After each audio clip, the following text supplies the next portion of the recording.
Okay, today we're talking about heredity. You may have heard this word genetics before. Essentially, it's just the study of genes. There's been a lot of historical scientific things that had to happen for us to get to the point where we know enough about genes today. So, to start off with, we have the father of genetics, this monk named Gregory Mendel. He discovered that the idea that organisms will pass on their traits from parent to offspring. Um, we call that inheritance.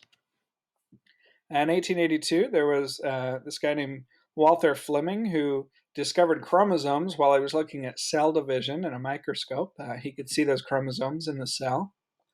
Um, at the time, though, he didn't know that those chromosomes were responsible for passing on traits. And then 1908, Thomas Hunt Morgan came around and he realized that chromosomes are responsible for passing on traits. And then in 2003, they started this human genome project, which set out to determine what all of our 20 to 25,000 genes do in the human body. So, what those are responsible for. Some background vocabulary. Heredity is the passing on of genetic material or genes from parent to offspring. Characteristic is something that has different forms in a population. So, or it's a feature.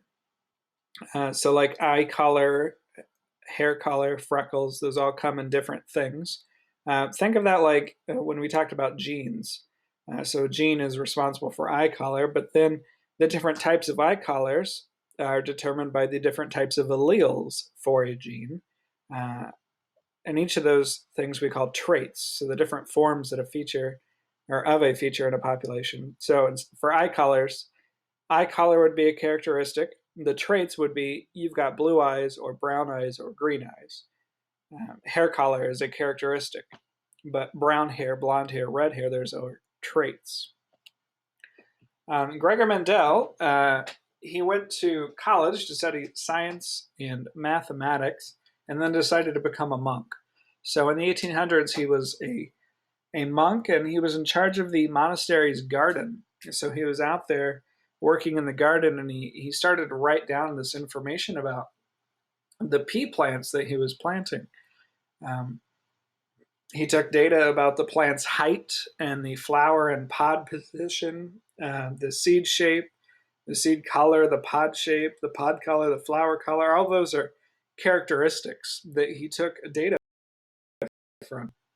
And many of these characteristics only had two traits that could come out of it. Either the seed was yellow or green, or the shape of the seed was round or dimpled. The pod color was green or yellow. The flower position, it was off to the side or it was on the top. And it made it really easy for him to study this idea of inheritance. So what he did was he took a green pea plant. He pollinated it with itself. It's called self-pollinating. So that green pea plant would reproduce by itself, and every single offspring that plant produced was always, no matter what, green. And he found another plant that was yellow, and when it reproduced by itself, no matter what, all of its offspring were yellow. And then he pollinated those two plants together. Those two plants we call true breeding because they always produce the same exact kind of plant from themselves. And when he produced those together, or when he pollinated those together, all of the first generation plants that were produced, they were all green, which was kind of weird because this yellow trait seemed to have disappeared in the first generation. And then he self-pollinated each of the first generation plants by themselves. And he came out with a population from each of those plants that was about 75%, 25% green and yellow. So like out of 100, 75 of them, or out of four, three of them would be green and one of them would be yellow. So that yellow trait came back in the second generation. So that got him starting to think about why this happens.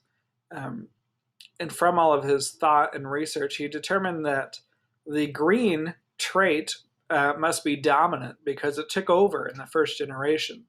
And he called the yellow trait recessive because it had receded or faded away in that first generation. It wasn't there anymore.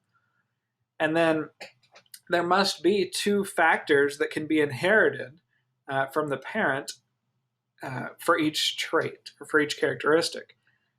So you get one of those traits or one of those alleles from each parent. Some of those traits could only be seen if you had both of those inherited factors that were the same. So, like yellow, you had to have two yellow of those factors or alleles, which we know them today as, in order to show up as yellow. And today we know that we do get those factors. We call them genes or alleles that we get from our parents. So we have a pair of each of our genes, one from our mom and one from our dad. And we represent those genes with certain letters. If the gene has a dominant allele, then we label that dominant allele with a capital letter. And if it's a recessive allele, we label it with a lowercase letter. And if the gene has two of the same type of alleles, we call it homozygous. It has two dominant or two recessive. If the gene has two different alleles for a gene pair, we call it heterozygous, or it would have one dominant and one recessive. So back to the pea plants.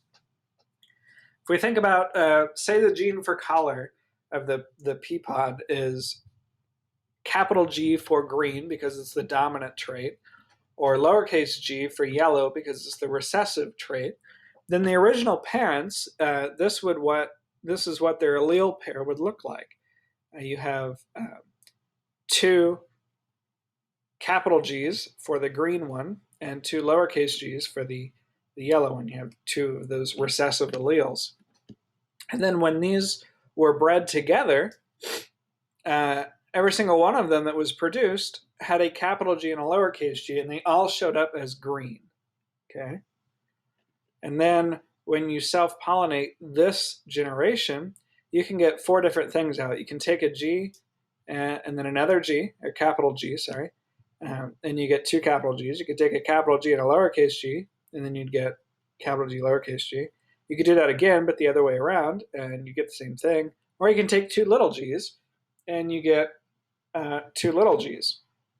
So if you'll notice here with these allele pairs, the three that have the dominant allele all show up as green, but then we have the one that only has the recessive yellow. It shows up as yellow.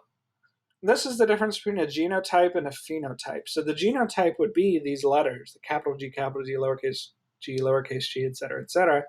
The phenotype is what it actually looks like. You can observe those traits. So again, the genotype are the actual alleles that you inherited. The phenotype are the observable traits. That kind of gets us into our next section, which we'll talk about in class soon. But dominance isn't always perfect. It's not always the dominant trait takes over. Sometimes there are some exceptions, and those exceptions include incomplete dominance, which is where you get a blend of the two phenotypes. So say you have a flower that says that should be red, or it has one allele that says it should be red and another that says it should be white. Well, that flower will show up as pink, which is kind of cool. But even more cool, I think, is codominance, where both of them show up, but they don't blend together. So for the same example, instead of being pink, you would have like red and white parts to the flower. It might show up striped or polka dotted or something. That's it for the video notes today. Make sure that you answer all of the questions and turn it in by tomorrow. And that is it.